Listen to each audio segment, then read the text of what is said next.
Hey everybody, praise Jesus. Um, it's so funny. Just a moment ago, there was a seagull right at our window, making so much noise. They really make loads of noise, and it's quite funny because we've been watching them do their business back in March, and then I went away for a while in Wales and so forth, and then came back, and they've got their chicks, and all you can hear is beep beep beep. That's a really bad impression of the chick, but yeah. So they're peeping away, and my partner and my friend, who am I living with, absolutely loves the chicks. So cute. Anyway, so today, can you hear them? That they're quite noisy, aren't they? I mean, when they came right up to your window, it's funny because we started to feed them some bread and so forth. I know you shouldn't do that, but whatevs. You know, they looked hungry. So we gave them some bread and stuff, and they were doing all that. Oh look, someone else is in today. Anyway, yeah. So the thing I want to talk to you about today is actually in this book. And it's called the Let Go book. You know how I was saying about it yesterday? And it's actually by someone called Fenelon.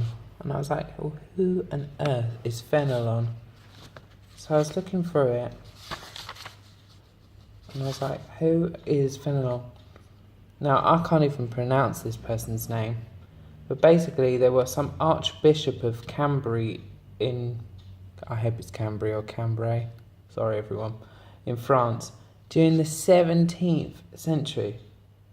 Well, I couldn't believe that. It says, while when the Archbishop of Fenelon had the opportunity of becoming the spiritual advisor of a small number of earnest people at the court of Louis XIV, who sought, under Fenelon's wise direction, to live a life of true spirituality in the midst of a court life which was shamelessly immoral. How crazy is that? So this is like, what? The 17th century, everyone. 17th century. It says on the front cover, there was over 100,000 copies in print by Whitaker House. I was like, 100,000 copies. Can you imagine? And obviously they've all been sold. Now, can you imagine if God gave you that kind of success? You get a book and then 100,000 copies are sold. Hallelujah. I mean, that's pretty cool, isn't it? To do that, Anyway, right, so I'm going to look at letter 12, which is living by the cross and by faith. Flip me, it's not easy. Anyway, I'm just going to read it because, you get pretty attacked, get spiritually attacked and so forth for having this faith in the first place. And crikey, I didn't even want the faith. It's a mystery why we even have it in the first place. My parents weren't even religious or anything for that matter. I mean, they were really anti-Christ, anti-God, anti it all. Although I did actually live next door to some Christians, and I used to listen to really loud music, and they used to help us out with power cuts. And one time they gave me whole headphones and let me have these headphones of theirs, so I could listen to my really loud music. And believe me, I listened to all types. Growing up, it was everything. I've always loved music all my life, and I just think that God speaks through music a lot. So don't underestimate it. Anyway, so we're looking at living by the cross and by faith. There's so many people have to deal with their crosses each day, and we all have them, and it's not easy at all. And the thing is, people go, why do I have to suffer with this? Why do we have to suffer with that? And there will always be a mystery, to this question. It will be always unanswered unless you actually meet God face to face, in His glory, in His Creator's glory. Then it's always going to be a mystery. But at the same time, He calls us to suffer for Him and through Him sometimes, and You know, it is. It's a real challenge. I'm not going to lie. Anyway, I have to continue. So I'm going to read what it says. We have crosses to bear every day. We all have. But I have learned to enjoy the bitterest of them. And it is sweet to know that the heaviest cross can be borne in peace. However, there may be times when it seems to you that you do not have the strength even to bear it or to drag it. All you can do is fall down beneath it, overwhelmed and exhausted. How many times do people feel overwhelmed and exhausted and they don't even have no faith whatsoever?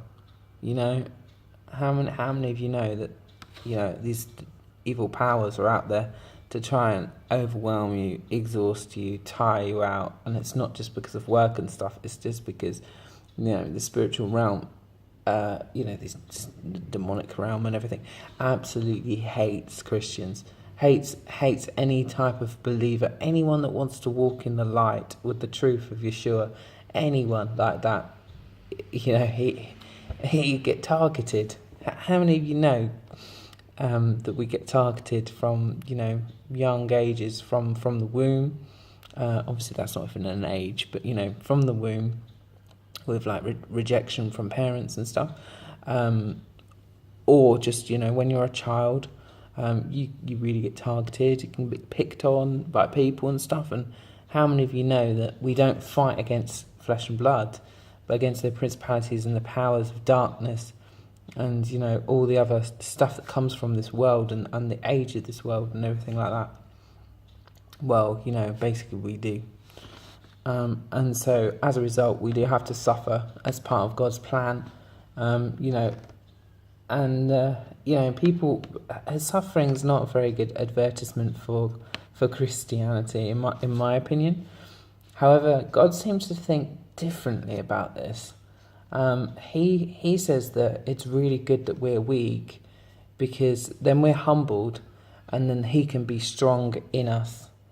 So he has reasons to allow certain types of suffering to us. I mean, sometimes it's a result of a curse and the other stuff, but, you know, it's a complex subject, and I'm not going to go into all of it, but, you know, it's a really complex subject. And let me just say, so many people are angry at God, or even there even being a notion of God, like unbelievers are absolutely angry at him for, like, you know, being someone that's being a God, that would be someone that, you know, doesn't care in human affairs, and basically that there's no sovereignty. But that's a separate issue.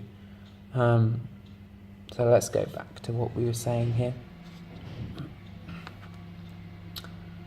I pray that God may spare you as much as possible in proportioning your suffering. Not that God delights in seeing us suffer, but he knows that we need this as much as we need our daily bread. And only God knows how much we need to accomplish his purposes in our lives. Hey, 2 seconds, sorry.